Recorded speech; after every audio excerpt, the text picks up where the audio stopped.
What's your family story worth to you? And I'm not talking about the shiny ones that everybody knows about. I mean the buried ones, the secrets, the heartbreaks, the ones that only slipped out after a night of too much Hennessy. That's what Vietnam Story Bank is for. No polish, no rewrites, no editing, just raw, recorded, beautiful beating history. The kind that makes you sit up and hold your breath. Your father's memories of his mother's wildest dreams, your grandparents' laughter that echoes in your bones. We dig it all up, we record it, and hand it back to you, safe, untouchable, and unforgettable. Because when your stories disappear, they're gone forever. So go to VietnamStoryBank.com today and make sure your family's stories are recorded. We're back at Viet History Makers with Kevin Pham, my co-host. Today we are doing part 2 of Ho Chi Minh. How do you feel, Ken? We talked about a few weeks ago how we have to be careful with how we present information and how we talk about certain things. And I'm feeling kind of good about, I think, episode 1. I had some time to think about it. And I think that we are open to hearing comments, and we would love for people to leave their comments and thoughts in the comment section. We also would love to have some support. This is some hard work, Kevin, and I know that you have put a lot of elbow grease into making sure that we are brought some really good information. Thank you for that. But yes, it does take time and work to do this on top of my job as a professor. I work on these in a cafe. I write them out. So if you want to buy me a coffee, that would be much appreciated. So let's jump into it. Me playing the role of professor, Ken the student. And as professor, I'm going to really quickly recap what we did in our last episode. So in part 1, what we did is we discussed Ho Chi Minh's diagnosis of the problem. Now, think of Ho Chi Minh as kind of he sees himself as sort of a doctor. You know, he's going to diagnose the problems confronting the Vietnamese people, and he's going to offer a prescription. He's going to give what is the proper medicine that the Vietnamese should take. So in part 1, we did the diagnosis. Today, in part 2, we're going to do the medicine. So, okay, what was the diagnosis of the problem? For Ho Chi Minh, he thought that the problem is, simply put, private ownership of the means of production for private profit. There's a name for this. It's called capitalism. And it's really from capitalism that we get colonialism and racism, he thinks, because colonialism and racist dehumanization is simply the logic of capitalist exploitation. So capitalists are people who own the means of production, and their goal is profit. And so for them, they need to expand their market, including overseas, and to exploit workers, it's helpful to see them as racially inferior. Okay, so Ho Chi Minh is going to pick up these ideas, these Marxist ideas, when he's in France, when he's traveling around. We talked in the last episode about his relations with the French socialists, how he helped found the French Communist Party, and how he was changed by reading Lenin, okay? So that's what we did in part 1. Now in part 2, today we're going to discuss his prescription for what he thinks the Vietnamese should do, okay? What we're going to, yeah, go ahead. I'd like to introduce and interrupt, because I've had these conversations with people about this idea of the inferior group of people. And I brought this up at dinner with other people, and a lot of people says the Vietnamese at the time were inferior. And it was good that the French did come in, even under those circumstances, to put people, enslave the workers. And ultimately, the byproduct was Vietnam leveled up a little bit. How do we answer that? Well, hold on, just to be clear here, are you telling me that you've met people who said it's good that Yes. the Vietnamese were, exploited in rubber plantations, worked 17 hours a day and killed, and that was good? There are people that really believe that the exchange of that, they go, yes, that was a very bad thing. They agree. That's a very bad thing. And I'm playing devil's advocate here.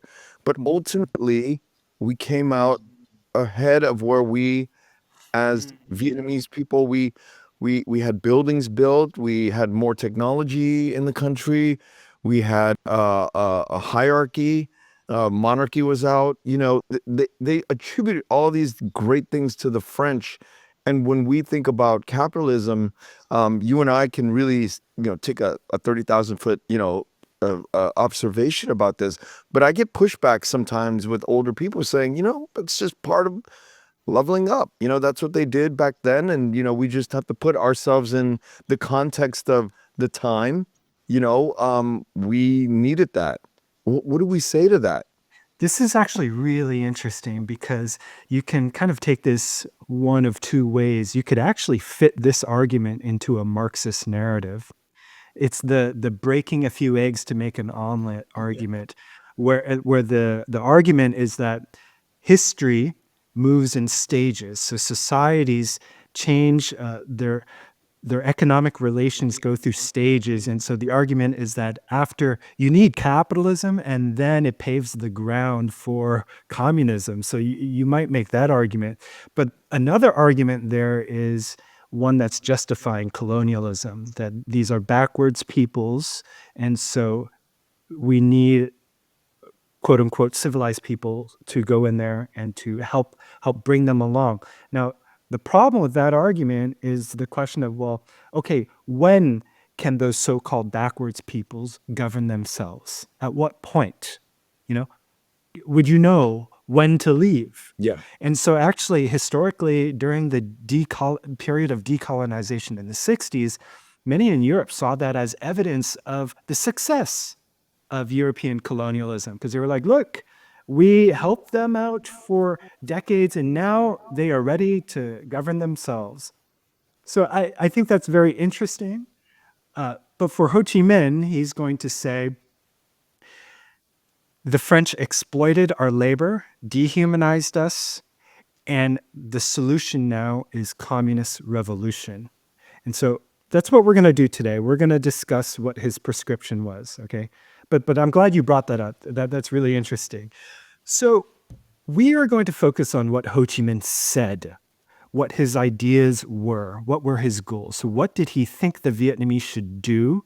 What was his plan for doing revolution and for building a new Vietnamese society? In short, what was his political vision? I'm going to call it his political theory. What was his political theory? So I'm going to explain what his political theory was, and then I'm going to point out what I think are some problems with it. Again, however, all political theories, I think, have problems of their own. But today I'm going to point that out. Now, Ken, what I want to do, before we get into this, one thing I really want to talk about is that, okay, I just said that we're going to focus on what he said himself, what he said in his speeches and writings. And of course, some people are going to argue, well, sure, he might have said good things, but why should we care about what he said? We should look at what he did. And there's a very famous saying that I hear all the time from anti-communist South Vietnamese in the diaspora. My dad says it all the time. And I think Nguyen Van Thieu was the one who said this saying, which you probably have heard too, but it's đừng nghe những gì Cộng sản nói, mà hãy nhìn những gì Cộng sản làm. Okay? Don't listen to what the communists say, but look at what the communists do. And I really want to address this because to me, there seems to be two pretty obvious responses that one can give. And it seems like no one brings them up. So I want to bring them up and briefly talk about this with you. So first, here's how I would respond. Yes, we should absolutely look at what the Vietnamese Communist Party did in real life. But you have to realize that the Communist Party, the Vietnamese Communist Party, has existed since 1930. That's almost 100 years. And in that time, they've done a lot of different things. And so which things do you want to focus on, right? Yeah. And one's interpretation of whether those facts are good or bad will depend on one's perspective and position. Like that seems obvious to me. For example, so-called re-education camps, or what my dad would call hard labor camps. For South Vietnamese veterans, they were torture. They were inhumane. They were evil. It was hell. It was tyranny. My mother's father died of malnutrition in one. My father's father was in one. But for someone on the communist side, they might agree that torture is wrong, but they would probably say that that's the fault of the individual guard in the camp who did it, right? This doesn't mean that the idea of communism is wrong. So for them, re-education camps are a form of mercy, of clemency. It's actually giving human rights a second chance, right, to those who sinned and to come back to the nation. So that's their perspective. Look at land reforms of the 1950s, taking land from landlords, giving it to peasants. Of course, this is horrible and bad if you're a landlord, but if you're a peasant, you would say it's good. So it depends on perspective. And those are simple things I want to say, but another thing is that the things that they did do are a mix, I think, of bad and good. So there's the bad. So after the war, the Communist Party made anyone associated with South Vietnam second-class citizens. I mean, let's say that, right? It was hard to get a good job. I knew a man who was a commander in the South Vietnamese army, but after the war, he could only find work as a cyclo driver. Yeah, many of them. Many of them, right? And it's not just them, but their children as well. So it's hard to get accepted to a university if the children's parents were on the It side. wasn't hard. It wasn't hard to get accepted to a university. It was impossible to get it Impossible. accepted. It was impossible. Yeah, it wasn't hard. It was just there was no shot. If you were branded Nguyen, which is traitor, Yeah. you were not given. There's no way you could be upwardly mobile in society. Right. And there's also corruption, bribery. At the same time, I think it's undeniable that things are changing all the time. So in 2011, when I lived in Vietnam, it was conventional to put $20 in your passport to get through security at the airport quickly. Today, you can't do that today. Like today, you would not do that, okay? And also lack of freedom of speech. I mean, there's no denying that there is arresting, jailing of bloggers. And this is bad from the perspective of someone who values freedom of speech. It's a violation of human rights. At the same time, for someone else who values national security, they would say, yeah, people should not destabilize a country with harmful ideas. And under the leadership of the Vietnamese Communist Party, and I had talked about this in a past episode, I think it's undeniable that there are some positives here ever since 1986 at least, right? So Vietnam has tripled GDP per capita between 2002 2018, lifted 45 million out of poverty, has the highest life expectancy in the region. So this is significant. So all I'm trying to say is that if you say, look at what the communists did, not what they say, even if you look at what they did, there's so much that they did that you have to be specific, okay? And so you have to look at a lot of things. Now, second, there's another response that I have to that phrase, which is you should actually look at what they say, especially if you're anti-communist, actually, because look, let's say you are sympathetic to communism, then you would naturally want to know their ideas. But if you're anti-communist, you need to know what you're up against, right? You need to know your enemy. You need to be able to reconstruct the arguments of your enemy so that you can challenge it effectively if you want to. You need to say what their ideas are and then show why they're wrong and why you're right. So that's why you should care about what they say. So that was a... Well, I don't, you and I think this is a daring exercise because I don't think that this is common to talk about these things. This is a very mucky, very yucky area, I think, in the history of Vietnamese people in Vietnam and Vietnamese Americans overseas. There's constantly online debates about this allegiance to the different sides. And we're just here really to explore it and be as open-minded as possible without getting, you know, without getting the details wrong, hopefully. I just want to bring up the things you talked about earlier, which is what seems to me in the work that I've done in the last few years is like the two biggest things you brought up first is the re-education camps and the land reform. I think people within the party even have issues with how that went down. People in the party in France, in the Communist Party that were Vietnamese people that left in the 60s, also had a problem with it when it got to the 80s and 90s and they left the Communist Party. I think land reform, when I think about America now and all the billionaires, and I think about how unfair it is that these billionaires have so much money, I would love to see them give back and force them to give back. It kind of makes me sympathetic to that, taking from the rich and giving to the poor, because there were really, really poor people in that era that, again, if we live contextually in that historical period, we would understand how really poor people were affected by big landowners.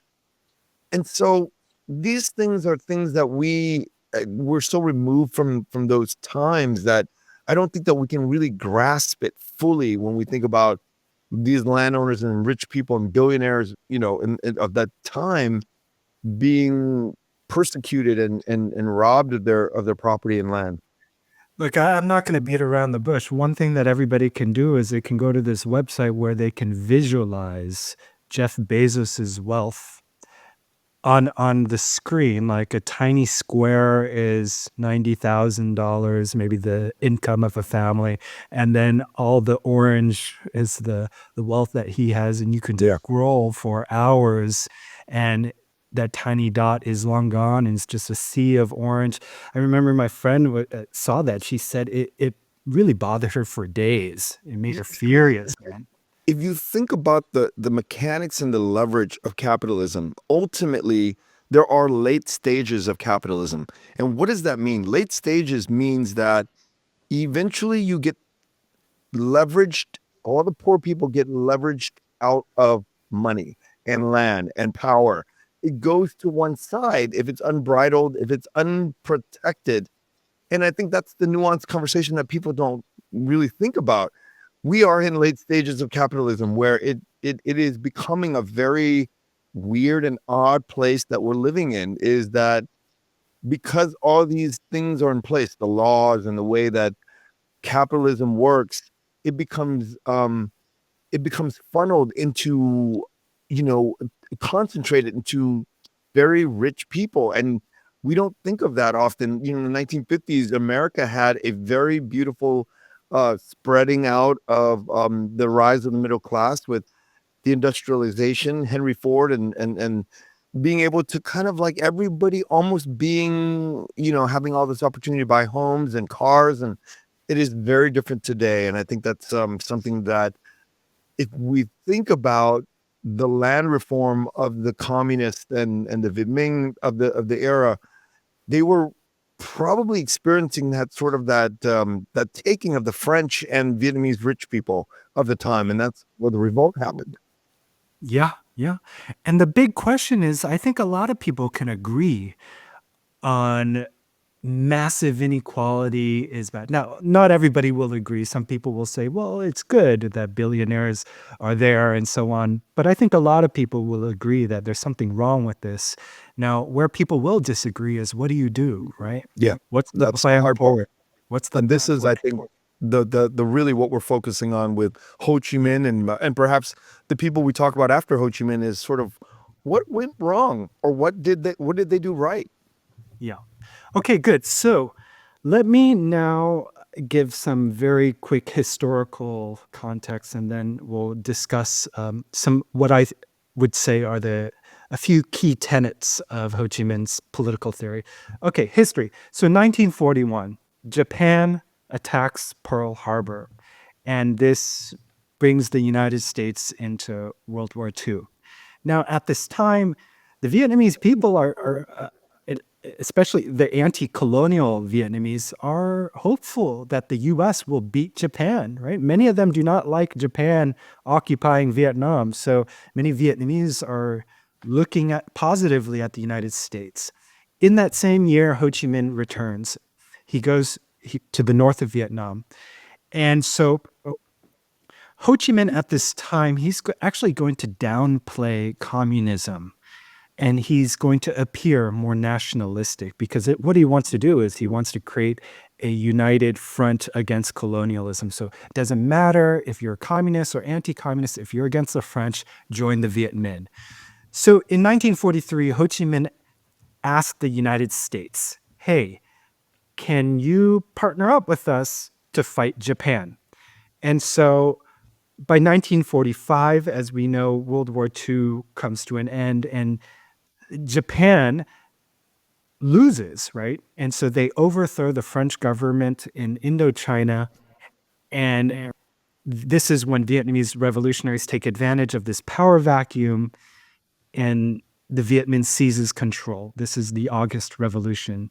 And so in August, the Viet Minh, they take control of major cities in the whole country, north, middle, and south. And we talked in this in our episode about Bao Dai, but Bao Dai reluctantly gives power to the Viet Minh. So this is, and then September 2nd, 1945, Ho Chi Minh declares independence. And did we talk about this the last episode? But he begins the Declaration of Independence by quoting from the United States Declaration of Independence. I don't think we talked about that. Oh, we didn't. Wow. Okay, yeah. So Could be wrong. Yeah. Yeah, Professor, why don't we go review this again, this chapter? Yeah. So he begins by literally translating the American Declaration of Independence into Vietnamese. You could actually listen to this online, the speech. And right after that, he then quotes the French Declaration of the Rights of the Man and the Citizen. So from both the French and the American revolutions. And then Ho Chi Minh says, these are words from the French and American revolutions. We believe in them too. And then he goes on to list a long list, a train of abuses, you might say, that the French government has done, right? They've taxed us here, they've done this, they've done that. If any of you have read the Declaration of Independence of the United States, and if you're an American, you absolutely should, it's exactly the same thing what Ho Chi Minh does. It's a list of all the bad things. And this is really important because to philosophers like John Locke, where the founding fathers, the American founding fathers, get a lot of their ideas, John Locke says, it's not okay to just do a revolution if your government's being bad. You actually need to show how the government is being bad over a long period of time. Like you can't just revolution is a serious thing. You need to show how the government is not reforming and so on and so on. So that's what Ho Chi Minh does. He creates this Declaration of Independence justifying Vietnamese revolution. And here, it's interesting to say that in his Declaration of Independence, he doesn't really talk about communism. He sounds much more like a nationalist. But one thing that I want to say is that there used to be a debate. Was Ho Chi Minh a communist more than he was a nationalist, or was he a nationalist more than he was a communist? And I do think that this debate has been settled. And it's been settled with a book published in 2016. It's called Vietnam's Communist Revolution, and the author is Dong Vu. And it's not just Dong Vu saying this, it's other scholars of Vietnam like Pierre Asselin.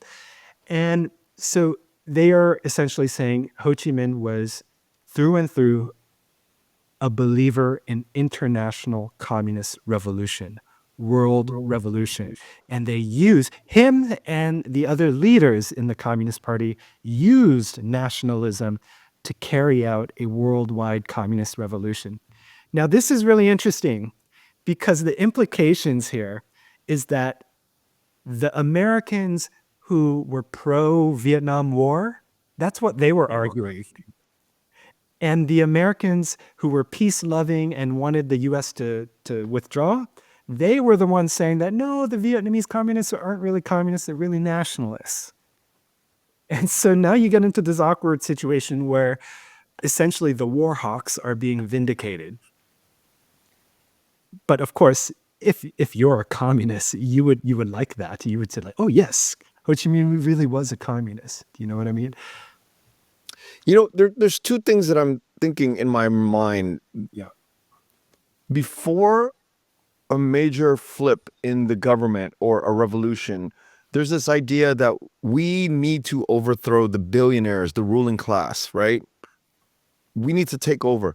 But the second part that I think distinction is like, okay, well, once you take over, the ruling of it, the governmental side of it, the way things are orchestrated and ran, I think that's the part that's very difficult for, I think, Vietnamese American diaspora people is like, okay, we might be able to agree that, yeah, you need to overthrow the ruling French, the people who are like colonizing you. Okay. And how that gets done, it might be bloody. We can probably agree and come to the table and say, okay, we needed to do that.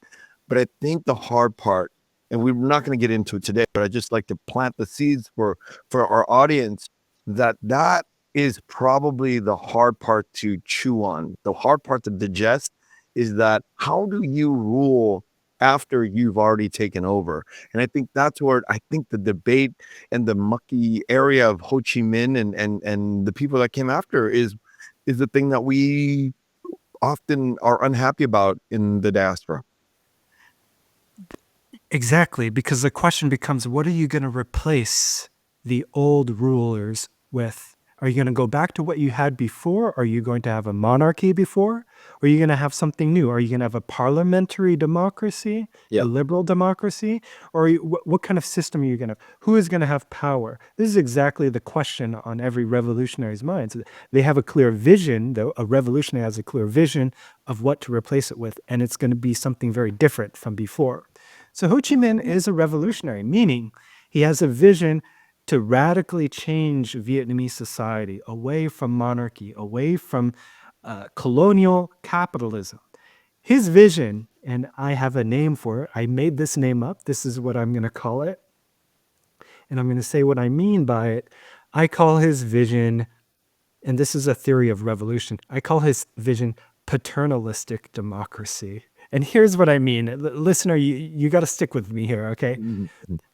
So it's paternalistic because Ho Chi Minh clearly believed that the Communist Party, the leaders, should act as the people's parents.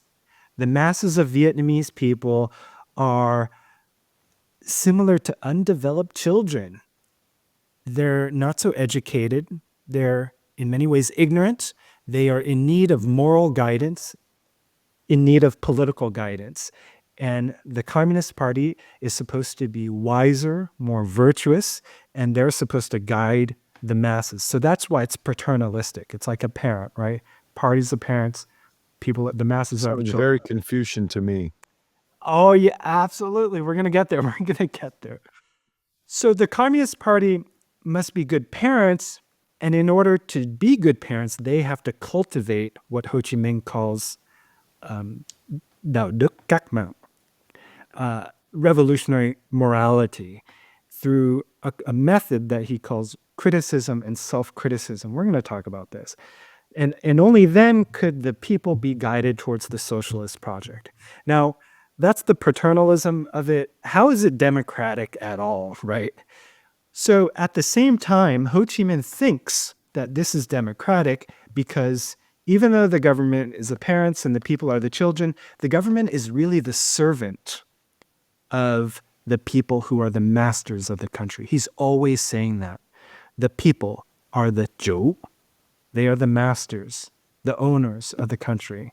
And so everything that is done, it's done for the people. They're the most precious.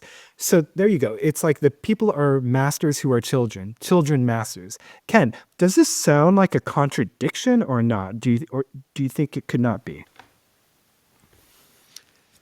I think in theory, it would be right. In theory, but the practical application is children have natural moral compass that often collides with parents and older people. And I think older people sometimes have a lot more experience, and sometimes the means justify the ends. And what I mean by that is because you've lived as a parent for a lot longer than your kids, sometimes you, in your own brain, authorize decisions that ignore what a child might be wanting or thinking based on the benefits in the future for them.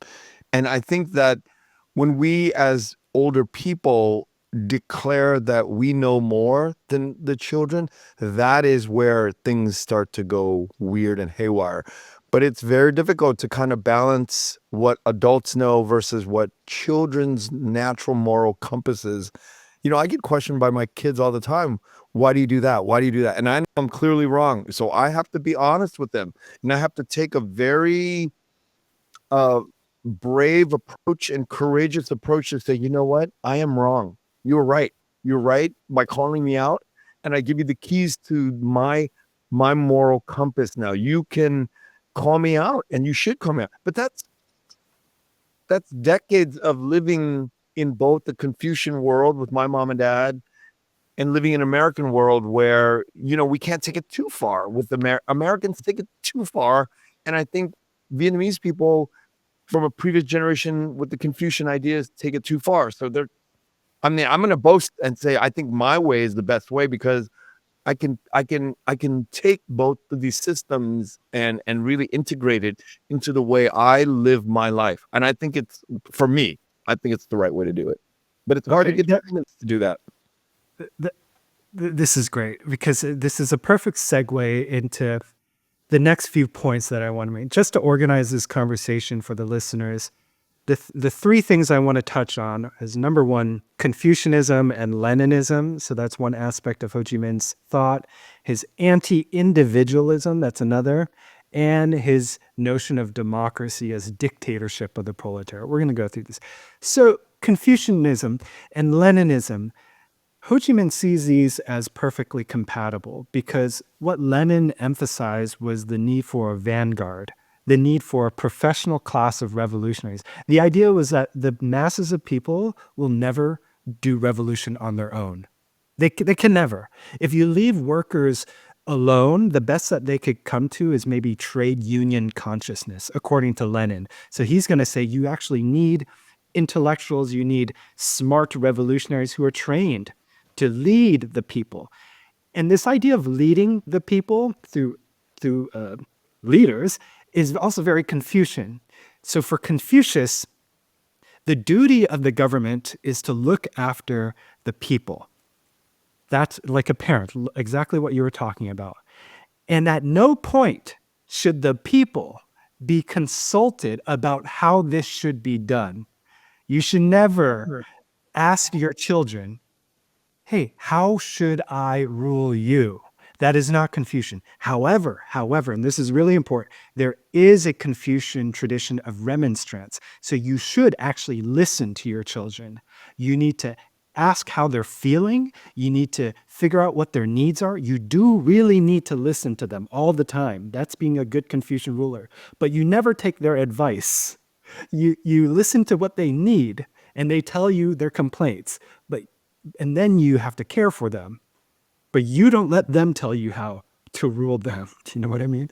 You know, and I from what little I know about the present communist government, I feel like they do try to do that, you know, but I think within structures, there's always corruption and bribery. And, you know, there's bad actors in every government. In the United States, we experience all of that, you know, but I think, you know, there's absolute power coming from that sort of brand of government ideal in Vietnam. You know, Ken, like lately I've been reading a lot of Chinese political thought, like from the ancient periods, like from the Zhou period in the Warring States. And I've been reading about Maoism and Confucianism and legalism. And I gotta say that anyone out there who's listening that's interested in Vietnamese political thinking and ways of governing, you have to start with Chinese political thought. Because as I read this stuff, as I read Chinese thought, I'm like, oh my God, this is exactly, everything is making sense now. Ho Chi Minh was a Confucian, but he was also a Maoist. I don't want to get into all this, but by the way, I said that the other night to a Vietnamese person, and she said, "Yeah, you're right, but don't ever let a Chinese person know because they're going to take all the credit, like." I have these debates all the time about where do we draw the line in the history of Vietnam's 4,000 years. At what point were we, cut off from the language and the thinking of the Chinese and became Vietnamese, right? That's like a big, I'm searching for that constantly in my life because I think that it's kind of weird that Vietnamese people everywhere, not just in Vietnam, always says, we fought to break out from Chinese, but the language was still the same. The culture, the thought, the thinking. The political systems, the philosophy, a lot was so. Okay, here at this point, I want to talk about Ho Chi Minh's thoughts on revolution. So Ho Chi Minh he says, quote, "To make a revolution, remold the soul first. To renovate society, renovate the self first." This is, like, when I say that, Ken, what's your reaction to that? Does that make sense? Do you agree with that? It does, but the problem is how much checking can I do to myself? How much can I stay within the confines of dignity or confines of morality and ethics? How much can I self-govern? That's a tricky question. That's a great question. Now, that quote that I just said is really interesting because, number one, it goes against orthodox Marxism. Because for Marx and Lenin, they didn't say anything about morality, about the need to change yourself in order to do revolution. For Marx and Engels, they believed that revolution was, in a sense, like a law of history. Like it would just kind of happen scientifically. If you oppress people enough, they're going to get angry, and then they're going to come together, they're going to revolt, and it's going to give... Like, they didn't say, oh, you need to change your character and you build virtue. For them, any change in morality and character would happen after you change the economic relations of society. So it happens downstream. But Ho Chi Minh's reversing it. He says, if you want to change society, you actually need to change your character first. So that's one new and interesting Confucian twist that he brings to Marxism that I think is quite new. So for Ho Chi Minh, like many Confucians, like Ken, you must also be familiar. I think all Vietnamese are familiar with this, but it comes from the Confucian Book of Great Learning, but it's basically a formula that says if you change yourself, if you improve yourself morally, then you automatically change your family. Then if so, you automatically change your society, then you automatically change your country, and then you automatically change your world. Like it is a... Yeah, there's a proverb for that in Vietnamese. I can't... It actually says it in very like 8 syllables. Yeah, exactly. It's You can't rule the world if you can't rule your family, if you can't rule yourself. Yeah, it goes back to all of that. But there's a kayao for that. Yeah. I'm embarrassed. I can't remember it now. But yes, every educated Vietnamese knows this. We'll break that kayao for me, right? And me too. Yeah.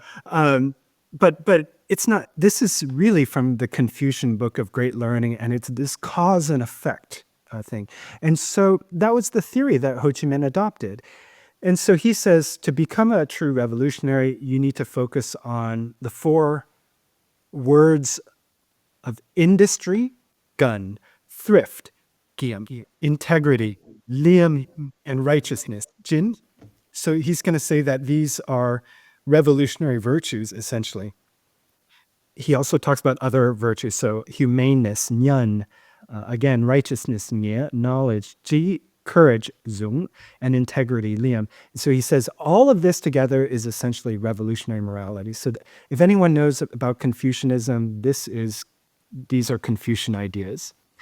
Now, he says if the Communist Party leaders want to be loved by the people, if they want to win the hearts of the people, they have to benefit the people, and they have to avoid anything that harms the people.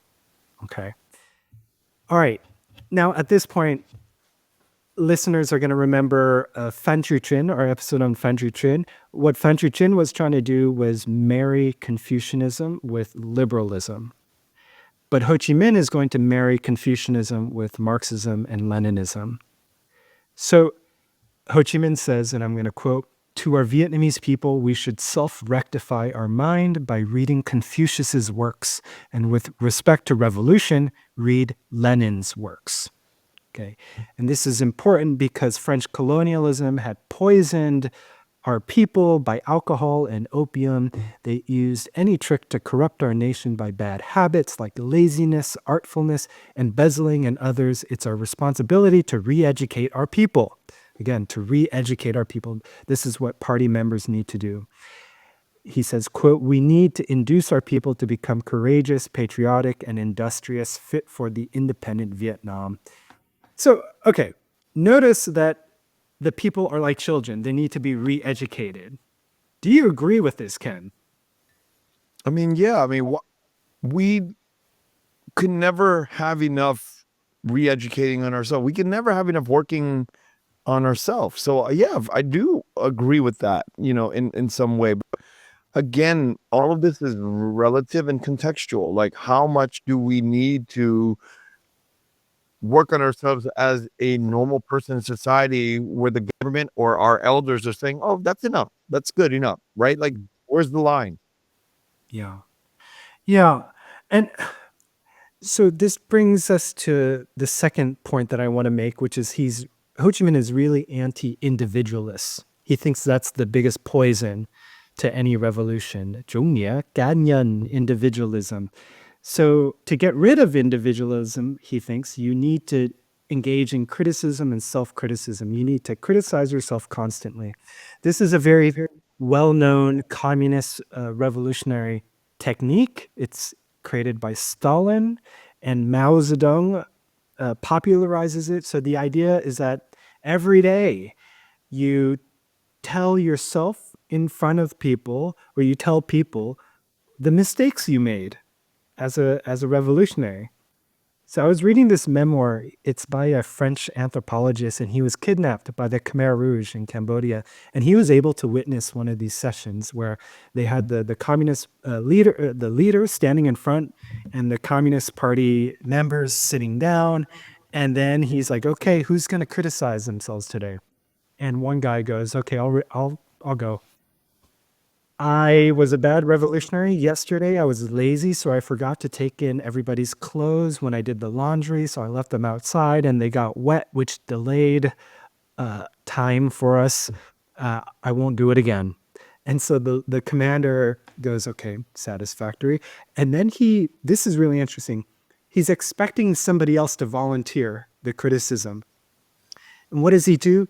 He looks at them, he looks at somebody, and he just goes like this. He goes, like, he points at them with his lips. I think that's really interesting because he doesn't point with his fingers, because you need it to be voluntary. You need people to volunteer the criticism. You can't make it look like you're forcing them.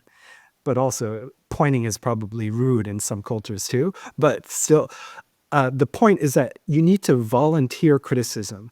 Now, one criticism of this practice that I have is, well, like, what if you don't volunteer?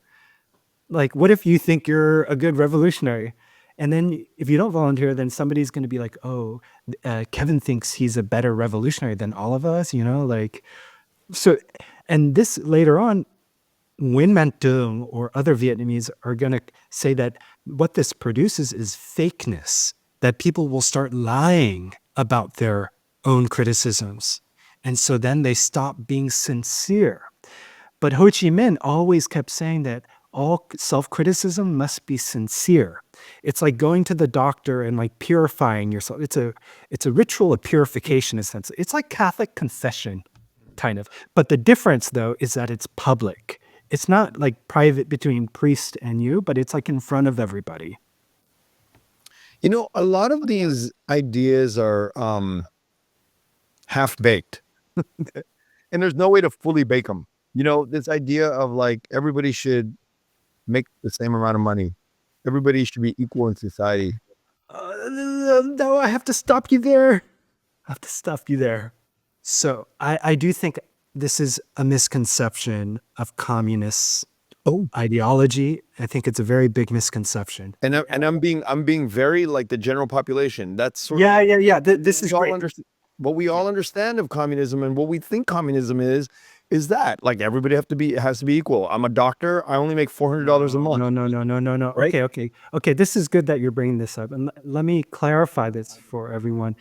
Lenin believed, so rewind back to Marx. Marx was good at criticizing and critiquing and explaining capitalism. He actually did not have much to say at all about how to build a communist society or how to manage a socialist economy. Marx did not, he didn't have much to say.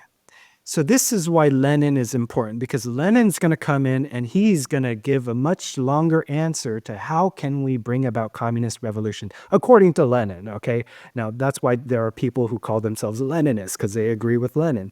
What Lenin argued was that you have two stages of communism, a higher stage and a lower stage. You need the lower stage before you get to the higher stage. And he's going to give names to these two stages. The lower stage of communism, he's going to call socialism. This is when the state takes control of the economy, when production and the means of production are centered into the state, which claims to act on behalf of the people. Okay? At this point in history, if you work a lot, you get paid a lot. If you work a little bit, you get paid a little bit.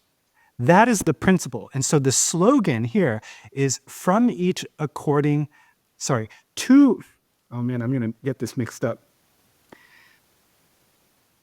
From each according to their ability, to each according to their contribution.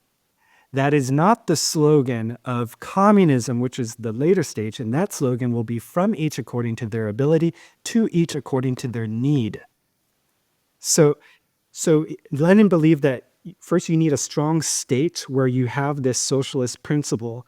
And he believed that that's the opposite of capitalism, because in capitalism, you have people who are barely working, but they make a ton of money.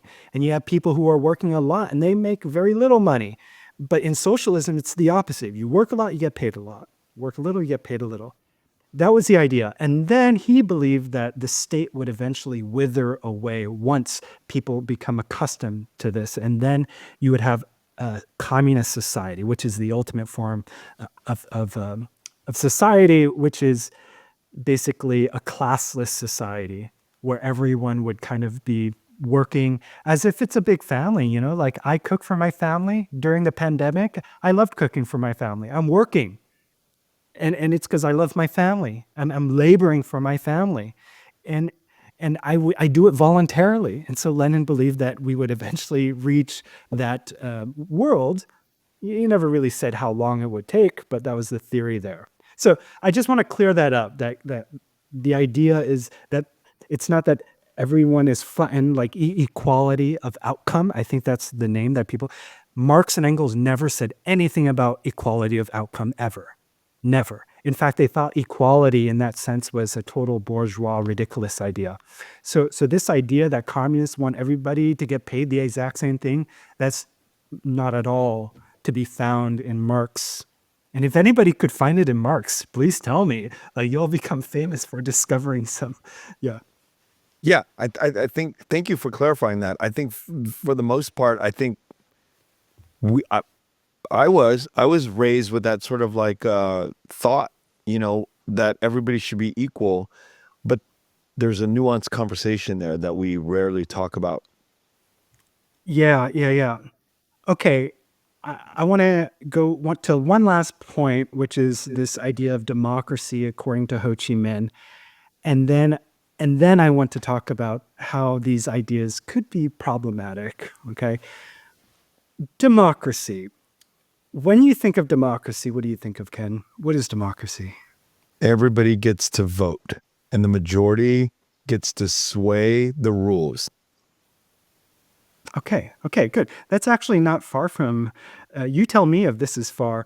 So dictatorship of the proletariat. This is the slogan for communist revolutionaries. This is what democracy is for them. What they mean by dictatorship of the proletariat is that it's democracy for the people, for the masses of the people. no democracy for the rich. So it's simultaneous. While you have democracy for the people, you are dictatorial with counter-revolutionaries or those people who sabotage the people's interests. So you suppress them. And those are going to be small in number.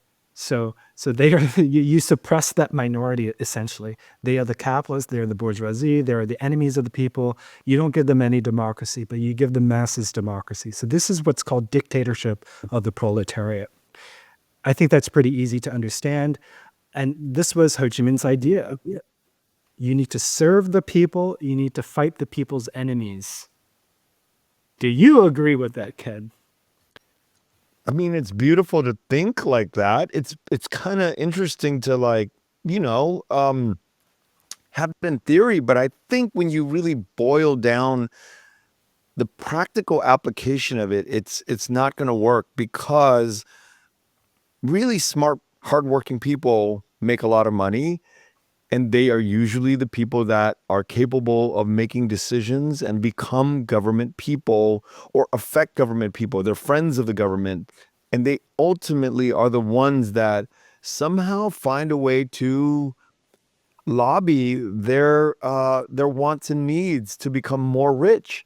And I think that's the problem. That's the real practical issue that we have when we have that disconnect of this theory. Yeah, I think that's one problem. Another is that, well, okay, serve the people, fight the people's enemies, but who's the enemy and how can you tell, right? You might accidentally call somebody an enemy when really they're not, and you might falsely accuse innocent people. This is exactly what happened with the French Revolution. You had the Terror, where people were sent to get their heads chopped off with no trial. Like, your neighbor might not like you and then accuse you of being an enemy of the people. And then the communist leaders are going to take you away. So that's another problem with this, right? So Ho Chi Minh, though, he's gonna think that democracy needs to be constrained. So he says, do not misunderstand democracy. If no decision has been taken yet, then feel free to discuss. But once a decision has been made, there can be no further debate. Any discussion should only be discussion of how to implement the decision quickly and effectively, not suggestion to not do it. These excessive acts of freedom must be banned. What do you think of that? I mean, doesn't it sound about right, though? Like if you make a collective decision, no more discussion, You need to make decisions here. That's what democracy is. Do you agree with that? Yeah, I'm really jogging my brain to figure out what is the perfect solution if this was like one big game, one big puzzle, how do you make the East and the West system? How do we integrate all these things to make a beautiful society? And I think it's always going to have holes. And I think that there's different stages of these theories that, become rusted. It just becomes rust, like a rust bucket, and you got to repair it. So here, okay, at this point, now I think I'm ready to talk about what I think might be problems with his theory.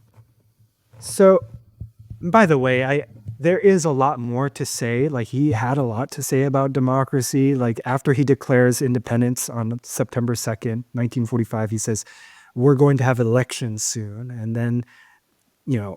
then, so he wanted to use democracy to guide the people to kick out the French and then guide the people to communist revolution, essentially.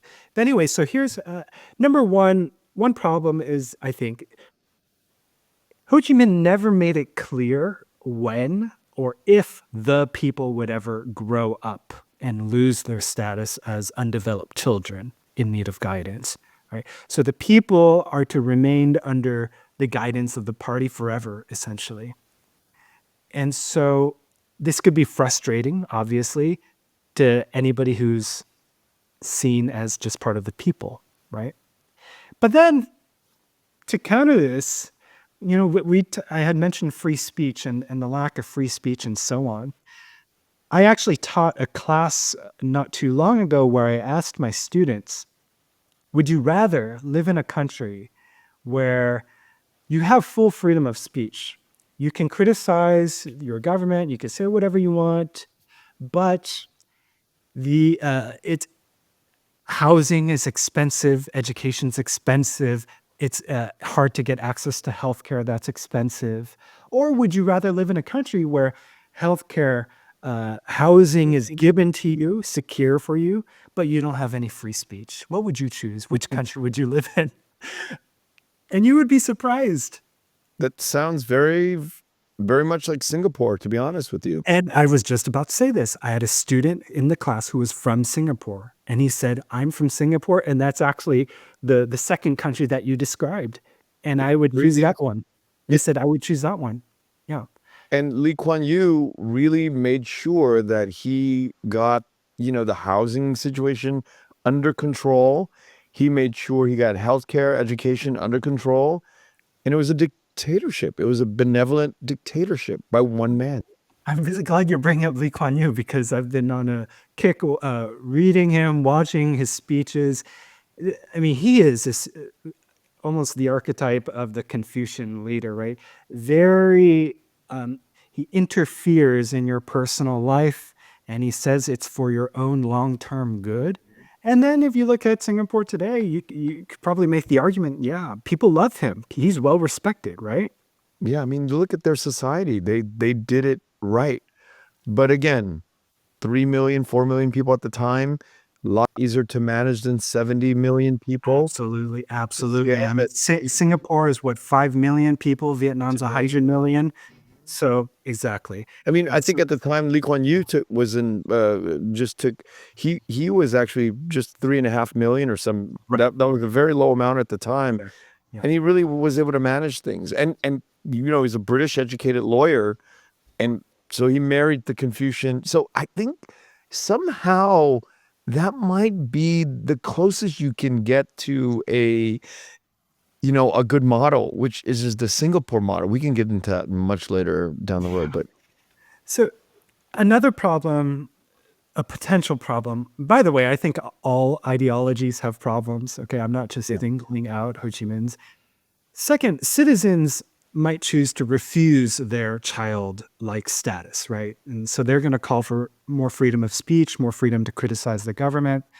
Now, Ho Chi Minh did urge party leaders to have a flexible and tactful attitude towards all people in all walks of life. I'm quoting him. He says that you have to compromise, you have to respect people's personalities. But at the same time, we have to remember that Ho Chi Minh did use this language of having enemies of the people. And this makes sense for Ho Chi Minh's time because when he was alive, the Vietnamese quote-unquote people were at war with enemies from France, Japan, United States, and internal. This is from his perspective. Vietnamese collaborators, landlords, capitalists. And so his paternalistic democracy was supposed to be used against enemies. But the problem is that, well, are you ever going to stop having enemies, right? Otherwise, you might hallucinate enemies and become too paranoid. And so this is where other thinkers like Nguyen Man Tum come in. They have a lot to say about that. So anyway, let me close off my discussion with Ho Chi Minh, then maybe we can discuss more. But Ho Chi Minh would go on to lead the Vietnamese communists through war with the French, through war with the Americans, and the official ideology of the Vietnamese Communist Party today is called Tư tưởng Ho Chi Minh, Ho Chi Minh thought, right? And he has his mausoleum in Hanoi, which, by the way, was built against his own wishes to be cremated. Like, as he was sick, they had the Soviet embalming team come in ready to go, And there's a reason, I think a strategic reason for the Communist Party to do that, because his image, his memory, his legend coheres the nation. It's like the glue. How can young children of new generations know Ho Chi Minh ever existed? Well, build a mausoleum, have this memory to him. So, yeah, and I think that act of defiance by his future not predecessors, but the people that went after him, his successors, say a lot about using Ho Chi Minh And it's sort of a pawn for their messaging. I think it's a fair thing to say, because even in death, the successors are doing things against Ho Chi Minh's will. And if you think about the idea of cremation, which is like, I'm gone, I'm completely done with this, I'm out, I'm burned down, I'm gone. Yeah. Have you been there? Sorry, to the I, mausoleum? I've driven by many times, but I But have you've not never been walked inside. in. Yeah, I just haven't done it. And it's not anything, I've actually walked by it. I just didn't go in. I mean, it's not any act of defiance or anything, or anything. I just, like many things, I just don't, yeah, I eventually perhaps, but, I haven't been in yet. Yeah. So going back to the successors, I think that in that defiance, there's many things that they did that were probably not in the realm of what Ho Chi Minh wanted. I really believe that. Just like the Yeah. original popes, I think, were probably on the right track, and then popes of later years have to deal with other things that pop up in their lifetimes that were, that they had to just accept or make rules to like do weird things in their control. Yeah. You had mentioned using Ho Chi Minh as sort of a pawn. And I mean, there's an argument to be made that I've heard that the land reforms of the 1950s, the Communist Party leaders later admitted to making mistakes, to persecuting innocent people, but they had Wang Wenzhap admit to mistakes. He was the one who gave this speech. And I've heard some historians argue that, well, they had Wang Wenzhap take the blame because Ho Chi Minh was not someone who could be seen as making such mistakes. So there is a level of using Ho Chi Minh's image and so on. But one thing that I would say is that you go to Vietnam today, you talk to young Vietnamese people, you ask them how they feel about Ho Chi Minh. There's a real warmth and love that's Allegiance. undeniable. Yeah. I mean, just warmth. Did I tell you the story of the young Vietnamese student I met in the Netherlands? I was at a conference a few years ago, and she was from Vietnam, and I was working on my book project, and I asked her, "What do you think of Ho Chi Minh?" And she just lit up, and she said, "Oh my gosh, he's such a hero. I sometimes dream of leaving Vietnam one day, traveling around the world, learning, and then coming back to help my country." Like, and she was like, "Tell me, what book should I read of Ho Chi Minh?" It was a real positive emotion here. Yeah, and I wonder if Americans feel that way about any figure in American history. You know? Well, I do know a lot of Americans on the left love Ho Chi Minh the same way. I know that for a fact. And same with the Germans. Oh, by the way, this is relevant. I just came back from Vienna. I gave a book talk in Vienna, and I met with a young Vietnamese person who was born and raised in Germany, but her parents came as part of a work program with the Soviet bloc. So they were working in Eastern Germany. So a lot of them, and she was telling me how it wasn't just East Germany, it was also West Germany. Like a lot of the Germans loved Ho Chi Minh, like the masses of people. Like you could find video footage of the 1960s where they're protesting against the war. They have Ho Chi Minh's image everywhere. Anyway, Yeah, and like I said, I think there is a lot of leadership that came after Ho Chi Minh that perhaps did a lot of things different than what Ho Chi Minh. I think maybe in the later twilight years of Ho Chi Minh, he was sort of just this figurehead that his underlings had to take control and do some very severe things that affected the South government of, we are children that were affected. Our parents were affected. Our parents' generation were affected by the successors of Ho Chi Minh. And I think that the whole, the whole group just got a bad rap because of a lot of atrocities that were committed after Ho Chi Minh sort of became more of a figurehead than somebody who is leading the charge on the ground. right.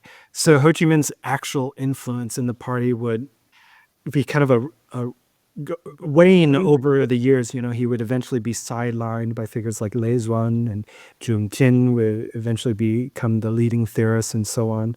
But again, they're going to use his image here.